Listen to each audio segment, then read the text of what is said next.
গেল মার্চে আফগানিস্তানের কাবুলে একটি মাদক নিরাময় কেন্দ্রে বিমান হামলা চালিয়ে ২৫০'র বেশি মানুষকে হত্যা করে পাকিস্তান। এরপর দুই দেশের মধ্যে যুদ্ধবিরতি কার্যকর হলেও উত্তপ্তই ছিল কাবুল ইসলামাবাদ সম্পর্ক। এখন আবারও ভেস্তে যাওয়ার পথে এই যুদ্ধবিরতি। এবার পাকিস্তানের বিরুদ্ধে কুনার প্রদেশের বিশ্ববিদ্যালয় ও বেসামরিক অবকাঠামোতে হামলার অভিযোগ তালেবান সরকারের।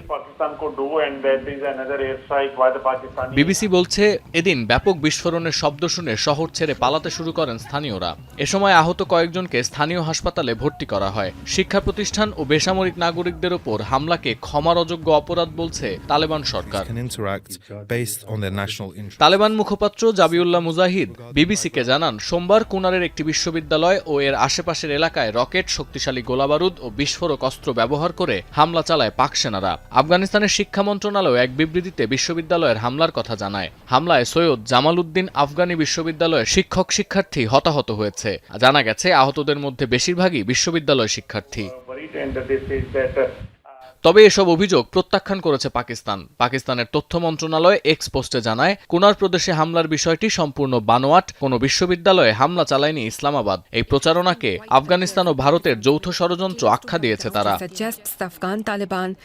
বরং পাকিস্তান সীমান্তরক্ষী বাহিনীর মুখপাত্র দাবি করেছেন, যুদ্ধবিরতির শর্ত অগ্রাহ্য করে দক্ষিণ ওয়াজিরিস্তানে বড় ধরনের হামলা করেছে আফগান যোদ্ধারা। এতে নারী, শিশুসহ বেশ কয়েকজন বেসামরিক নাগরিক গুরুতর আহত হয়েছেন। তবে পাল্টাপাল্টি এই অভিযোগের মধ্যেও থেমে থেমে সীমান্তে হামলা করছে দুই পক্ষই। বিশ্লেষকরা বলছেন, মার্চের যুদ্ধবিরতি শুরু থেকেই ভঙ্গুর ছিল, কিন্তু কুনার প্রদেশের এই হামলা দুই দেশের মধ্যে ফের উত্তেজনা তৈরি করতে পারে। সতীর্থ কর্মকার, এখন বিশ্ব। শিয়া বাটার ও ভিটামিন ই সমৃদ্ধ লিলি বিউটি সোপ, তারুণ্যময় উজ্জ্বল ত্বকের জন্য।